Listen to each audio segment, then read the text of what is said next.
नमस्कार दोस्तों। आज मैं स्वराज से नव भारत तक की जो बात माननीय गृह मंत्री अमित शाह जी ने दिल्ली विश्वविद्यालय के प्रांगण में की है, उस पर उन्होंने एक बात कहा है कि विश्वविद्यालय में नवयुवकों को विचारों का अखाड़ा नहीं बल्कि सकारात्मक विचार लाना चाहिए। उसी का मैं विश्लेषण कर रहा हूँ। मैं आपको बता देना चाहता हूँ कि स्वराज से लेकर नव भारत तक का अभिप्राय यह है कि स्वतंत्रता प्राप्ति यानी 15 अगस्त 1947 से लेकर आज तक जो भारत की बात हो रही है, जो इन लोग नए भारत की बात कर रहे हैं और कांग्रेस मुक्त भारत की बात कर रहे हैं, और जो भी मंदिर मस्जिद या हिंदू मुस्लिम संप्रदाय के भी जो सौहार्द बिगड़ रहे हैं, उन्हीं को इन लोग नव भारत कह रहे हैं। मैं आपको बता देना चाहता हूँ, अगर विश्वविद्यालय में जो भी पढ़े हुए राजेंद्र प्रसाद थे, मोतीलाल नेहरू या महात्मा गांधी या फिर जो भी मौलाना अबुल कलाम आज़ाद, सुभाष चंद्र बोस, इस तरह के जो भी लीडर हुए देश के, अगर वो लोग विश्वविद्यालय में विचार की बात नहीं करते, अगर अंग्रेजों के खिलाफ विचार का अखाड़ा नहीं बनाते, तो आज देश स्वतंत्र नहीं होता। और आज ये नव भारत की बात भी नहीं करते, ना स्वराज की बात करते। दूसरी चीज़ मैं ये आपको बता देना चाहता हूँ कि जो आज भारत के परिप्रेक्ष्य में जो घटनाएं घट रही हैं, वो किन्हीं से छिपा हुआ नहीं है। और विचार को सकारात्मक बनाने के लिए विश्वविद्यालय ही सबसे बड़ा केंद्र बनता है। लेकिन विचारों को दबाने के लिए किस तरह से विश्वविद्यालय में जो घटनाएं हो रही हैं, चाहे आप दिल्ली विश्वविद्यालय के प्रोफेसर रतन लाल जी को ले लीजिए, किस तरह से इन्होंने गिरफ्तार करवाया, हालांकि उन्हें बेल मिला। तो आप इस समझ सकते हैं कि स्वराज से जो नव भारत के जो दौर में जो घटनाएं घट रही हैं, वो किस संदर्भ में 75 साल के बाद ये स्वराज और इसकी बात कर रहे हैं। और अगर विश्वविद्यालय विचारों का अखाड़ा नहीं बनेगा, तो विश्वविद्यालय में जो विचार का जो अखाड़ा बनता है, वो सकारात्मक सोच की बात होती है, समाज की जोड़ने की बात होती है, विकास की बात होती है। लेकिन आप लोग का जो बात है, समाज में सत्ता पाने की बात होती है, जहर फैलाने की बात होती है, सांप्रदायिक सौहार्द खराब करने की बात होती है। इसलिए विश्वविद्यालय के विचारों को आप अखाड़ा नहीं कीजिए, क्योंकि यहाँ पे सब इंटेलेक्चुअल लोग आते हैं और हायर एजुकेशन में जो भी हैं बहुत पढ़े लिखे रहते हैं। वाले मिचवारों में मतभेद होते हैं, तो सब एक दूसरे के साथ बैठते हैं, एक दूसरे को प्रॉब्लम का सोल्यूशन करते हैं। लेकिन आप लोग का जो विचार से जो समाज में बेमनस जो फैल रहा है या दंगा फसाद कर रहा है, वो समाज तोड़ रहा है, वो जोड़ नहीं रहा। इसलिए इसको इस तरह की बात नहीं करें। और विश्वविद्यालय हमेशा जो है विचारों को जोड़ता है, मजबूत बनाता है।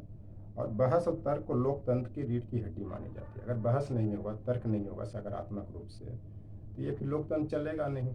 और उदारवाद और लोकतंत्र में यह अंतर है कि उदारवाद जो है स्वतंत्रता की बात करता है, लोकतंत्र समानता की बात करता है। इसी कारण भारत के प्रथम प्रधानमंत्री जो पंडित जवाहरलाल नेहरू थे, वो विश्वविद्यालय परिषद के, खास करके दिल्ली विश्वविद्यालय के जो भी इंटेलेक्चुअल जो बड़े बड़े लोग होते थे पढ़ा लिखा, उस सबको बुलाते थे और सबको डिबेट के लिए बुलाते थे, सबको खुली चर्चा करने के लिए स्वागत करते थे और सबको बोलते थे जो आपके मन में आए वो बोले, वो दबाते नहीं थे।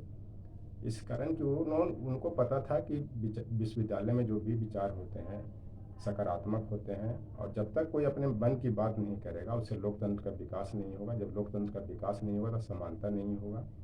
इस चलते इस विचार को, इस तरह के विचार को अखाड़ा न करके सकारात्मक सोच में लाने की ज़रूरत है और नकारात्मक नहीं बनाना।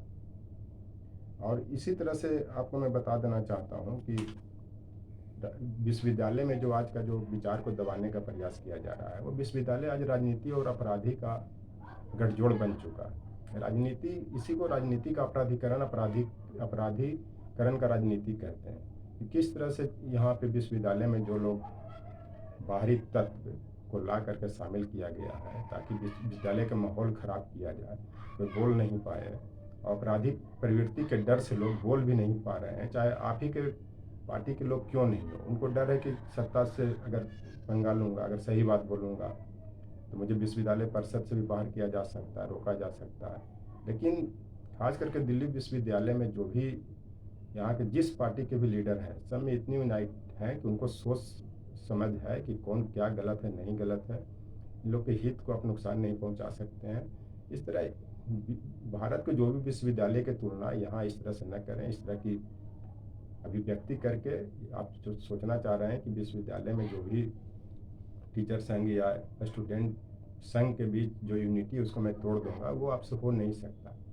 क्योंकि यहाँ पे हमेशा ये एक कहावत भी है कि अगर देश की राजधानी में छींक पड़ती है तो पूरे देश में उसका छींक का असर पड़ता है। उसी तरह अगर दिल्ली विश्वविद्यालय में किसी तरह की कोई घटना घटेगी, उसका नकारात्मक या सकारात्मक प्रभाव पूरे देश के विश्वविद्यालय पर पड़ेगा, चूँकि देश का सबसे प्रतिष्ठित विश्वविद्यालय है।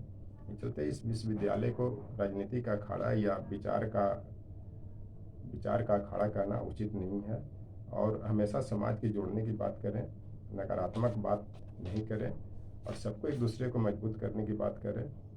और जो स्वराज से नव भारत तक की बात है, आप देख लीजिए कि स्वराज से नव भारत तक की जो भी विकास हुआ ज़्यादातर 1947 से लेकर के किस तरह से देश में स्थितियाँ विकट बनी हुई थी कि लोग खाने के लिए परेशान था, रहने की भी कितना खराब स्थिति थी, विकास की कमी थी।